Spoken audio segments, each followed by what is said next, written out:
Om Sai Ram. Sonali Sai सुभाषित channel में आप सभी का स्वागत है।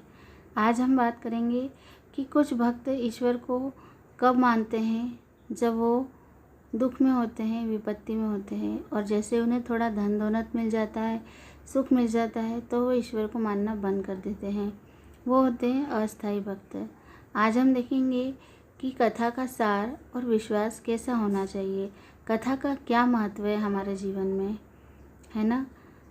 अस्थायी भक्त ईश्वर को नहीं मानते हैं, लेकिन जो भक्त बाबा को मानते हैं वो लगातार उनसे जुड़े रहते हैं और उन्हीं के प्रिय होते हैं। भगवान की कथा को सुनकर कुछ लोग ये कह देते हैं कि बहुत सुन लिया, बार बार क्या सुने, वही तो साईं जी हैं, वही कथा है, वही भागवत है, वही रामायण है, वही गुरुबानी है, उनके यहाँ भी सुनी थी, उनके यहाँ भी सुनी थी, और अब हम कितनी बार सुने। कुछ लोगों के मन में ऐसा भाव आता है। तो जिन लोगों के मन में ऐसा भाव आता है वो कथा के सार को समझ ही नहीं पाते। वो समझ ही नहीं पाता है कि कथा की महिमा क्या है।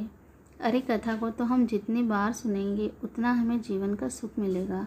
इसीलिए तो कहते हैं कि कथा के रस का पान करो। एक बार नहीं, 10 बार नहीं, 50 बार नहीं, हज़ारों बार सुनकर उतना ही आनंद आएगा। केवल श्री साईं को ही अपना एक इष्ट हमें बनाना चाहिए।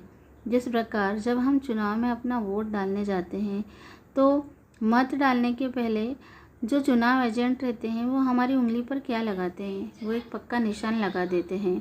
निशान लगने के बाद आप एक मत डाल सकते हो। आपने मत डाल दिया, अब अगर आप दूसरी बार मत डालने जाओ तो क्या वो आपको डालने देंगे? नहीं ना। ऐसे ही जीवन में साईं जी के प्रति एक निष्ठ रहना चाहिए, एक मत रहना चाहिए।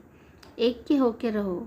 मंदिर में जाओ तो यहाँ चुनाव एजेंट की बजाय पंडित जी आपके सिर पर तिलक लगाते हैं, मंत्र बोलते हैं। जब पंडित जी आपका ध्यान करवा रहे हों, मंत्र बोल रहे हों, श्री नारायण वासुदेवाय सच्चिदानंदाय सद्गुरु साईनाथाय नमो नमो, वो तो ध्यान करा रहे हैं और आपके मन में तो गाड़ी घोड़ा बंगला ये सब चल रहा है। तो आप ही सोचो, ऐसी भक्ति किस काम की। यहाँ तो हमें सिर्फ एक मत चाहिए। इसीलिए जब भी हमारे साईं जी को आप दर्शन करो या उनकी आराधना करो तो एक मत से करो। मन में अनेक विचार मत लाओ।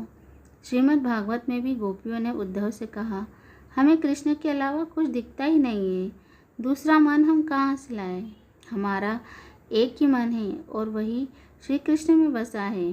बसो मेरे नैनन में नंदलाला। इस पेटी में एक ही नंदलाला रह सकता है। स्त्री जब मांग में कंकु लगाती है या बिंदी लगाती है तो वह एक पतिव्रता की शपथ लेती है। ऐसी ही निष्ठा हमें हमारे साईं जी के प्रति रखनी है, एक निष्ठा रखनी है। यहाँ सुख आज तक किसी को नहीं मिला है, सिर्फ सुविधाएं मिली है। जिसने अपना सुख मान लिया वो यही भूल करता है। इसीलिए सच्चा सुख साईं जी की भक्ति में है, साईं जी के प्यार में है। अरे उन्हें पुकार के तो देखो, 7 समुंदर पार से भी वो आपके पास आते हैं और 7 समुंदर पार के भक्तों को भी वो अपनी तरफ खींच के लाते हैं।